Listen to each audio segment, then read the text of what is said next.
दोस्तों, कुछ लोगों को बड़ी शिकायत होती है कि उनकी लाइफ बहुत कॉम्प्लिकेटेड है, उनकी लाइफ बहुत बोरिंग है, उनकी लाइफ में बहुत प्रॉब्लम्स हैं।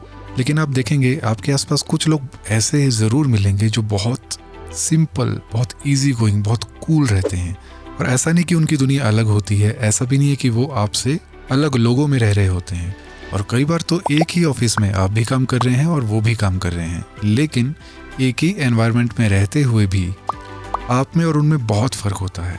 इतना कूल, इतना सिंपल और इतने इजी गोइंग वो कैसे रहते हैं? हमें लगता है शायद उनके पास कुछ ऐसा सीक्रेट है जो हमें नहीं पता, लेकिन रियलिटी ये है कि सिंपल लाइफ के जो रूल्स हैं वो भी बहुत ही सिंपल होते हैं। तो आज उन्हीं में से 7 सिंपल क्वालिटीज़ को डिस्कस करेंगे, जो अगर आपकी लाइफ का पार्ट बन जाएं तो लोग आपसे भी ज़रूर पूछने वाले हैं कि आपकी इतनी कूल और ऑर्गेनाइज्ड लाइफ का सीक्रेट क्या है। इनमें से लास्ट 2 क्वालिटीज़ ऐसी हैं जिनके बारे में आपने बहुत कम लोगों से सुना होगा। सो जो फर्स्ट क्वालिटी है दैट इज़ डिसिप्लिन। अब डिसिप्लिन को हम पनिशमेंट, ओबीडियंस, रूल रेगुलेशंस समझ लेते हैं, लेकिन एक्चुअली इसका ये मतलब नहीं है।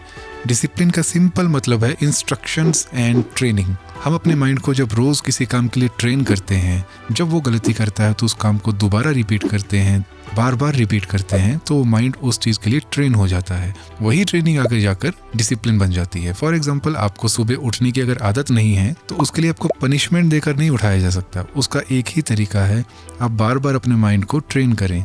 आपको 6 बजे उठना है लेकिन आप 7 या 8 बजे उठते हैं, तो आप 15-15, 20-20 मिनट पहले उठना स्टार्ट करें और उसकी हैबिट बनाते बनाते with in 20 to 25 to 30 days आप उसको 6 बजे तक ले आएँ। यह माइंड की ट्रेनिंग है। लेकिन अगर आप ज़बरदस्ती रोज़ 6 बजे उठेंगे, वो माइंड की पनिशमेंट है, जो कि आप 5-6 दिन से ज़्यादा नहीं कर पाएंगे। तो डिसिप्लिन मीन्स माइंड को इंस्ट्रक्शन देना, धीरे धीरे उसकी ट्रेनिंग देना और उसको हैबिट बनने देना, ताकि वो आपका डिसिप्लिन बन जाए।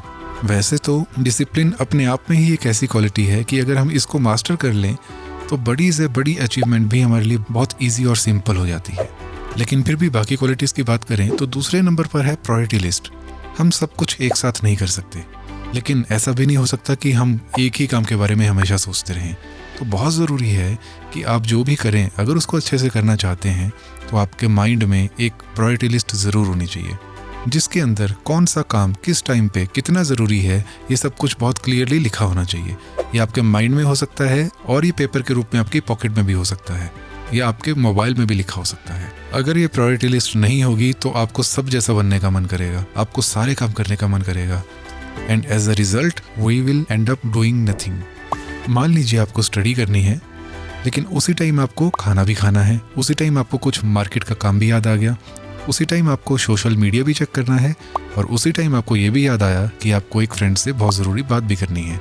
इस टाइम पे अगर आपसे कोई आकर पूछे कि सबसे ज़्यादा ज़रूरी काम कौन सा है, तो आपको बिल्कुल कंफ्यूजन नहीं होनी चाहिए बताने के अंदर कि कौन सा काम प्रायोरिटी लिस्ट में सबसे ऊपर है, फिर number 2, number 3, number 4, then number 5। उसके बाद है फाइनेंशियल मैनेजमेंट, जिसकी आदत सभी को स्टूडेंट लाइफ से ही होनी चाहिए। इसको अगर मैं एक लाइन में समराइज़ करूं तो इसका सिंपल मतलब है your expenditure should be lower than your income.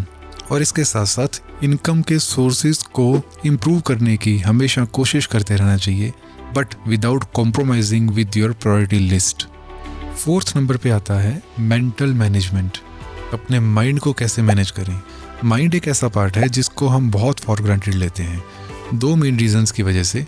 क्योंकि ना तो इसकी प्रॉब्लम्स दूसरों को दिखती है जो आपको टोक सके, और ना ही हमें इसकी कोई ठीक अंडरस्टैंडिंग होती है। लेकिन majority of our physical problems, उनकी शुरुआत हमारे माइंड से होती है।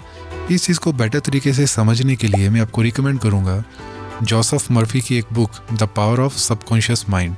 बेटर मेंटल मैनेजमेंट के लिए इस तरह की कुछ सेल्फ हेल्प की वीडियोस देख सकते हैं, और कुछ टाइम मेडिटेशन के लिए निकाल सकते हैं, अच्छी मूवीज़ देख सकते हैं, अच्छा म्यूज़िक सुन सकते हैं। देन 5th नंबर पर आता है हेल्थ मैनेजमेंट। जिस बॉडी से पूरा दिन काम लेना है, उसको सुबह उठकर एक्टिवेट करना बहुत ज़रूरी है। नहीं तो आप कुछ भी खाइए, कितना भी इंटरेस्टिंग काम करें, फुल एनर्जी के साथ उस काम को नहीं कर पाएंगे। इसलिए सुबह का एक छोटा सा एक्सरसाइज का रूटीन और एक अच्छा डाइट प्लान, अगर इनको ठीक से फॉलो किया जाए तो ये 2 सिंपल स्टेप्स काफ़ी हैं। 6th is social management. ये कुछ ऐसा है जो आपने बहुत कम लोगों से सुना होगा, लेकिन ये बहुत ज़रूरी स्टेप है। जो लोग बहुत ऑर्गेनाइज्ड हैं उनकी सोशल मैनेजमेंट बहुत अच्छी होती है। उनको पता है किससे कितनी बात करनी है और किसकी बात को कितनी वैल्यू देनी है। आपने सुना होगा, you are the average of the 5 people you surround yourself with. आपके आसपास जो 4-5 लोग हैं, आप उसके एवरेज हैं। अब यहाँ से आपको इसकी इम्पोर्टेंस पता चल रही होगी कि आपकी सोशल मैनेजमेंट का अच्छा होना कितना ज़रूरी है। जब भी आप किसी को टाइम दें, मेंटली या फिजिकली, तो ये सोचकर चलें कि वो आपकी सोशल मैनेजमेंट का पार्ट है। ज़रूरी नहीं है कि आप किसी के साथ बैठे हैं तभी आप उसको टाइम दे रहे हैं। अगर किसी भी ऐसे पर्सन की आप अच्छी या बुरी बात के बारे में सोच भी रहे हैं जिसको आपको वैल्यू नहीं देना चाहिए, तो भी आप उसी के साथ हैं और ये आपकी सोशल मैनेजमेंट के लिए अच्छा नहीं है। In the last and very important point is leisure time. इसके बारे में बहुत कम लोग बात करते हैं, लेकिन ये एक ऐसा टाइम है जो आपके लिए है, जो फ्री टाइम है, जिसमें आप कुछ भी नहीं करते हैं या जो आपका मन आप वो करते हैं, जिसमें किसी का इंटरफेरेंस नहीं है, जिसमें आपको कोई बर्डन नहीं है, जिसमें आपको कोई प्लान नहीं है, जिसमें आपको कोई पर्पस भी नहीं है। जब आप डेलिब्रेटली जानबूझकर खाली बैठते हैं, अपने आप से बात करते हैं या अपने दोस्तों से मिलते हैं, ये हमारे माइंड के री एनर्जाइज होने के लिए और हमारे रिजुविनेशन के लिए बहुत ज़रूरी है। अब लीजर टाइम एग्जैक्टली कितना होना चाहिए और कितना फ्रीक्वेंटली होना चाहिए, इसके बारे में कुछ एग्जैक्टली कहना तो मुश्किल है, लेकिन ये आप अपने कंफर्ट के हिसाब से देख सकते हैं। तो ये थी वो 7 क्वालिटीज़ जो आई थॉट कि मुझे आपके साथ शेयर करनी चाहिए। कमेंट्स में ज़रूर बताएं कि इनमें से कौन सी क्वालिटीज़ आपको सबसे ज़्यादा इम्पॉर्टेंट लगी। तो मिलते हैं नई वीडियो में एक नए टॉपिक के साथ। तब तक के लिए all the very best and thanks for watching.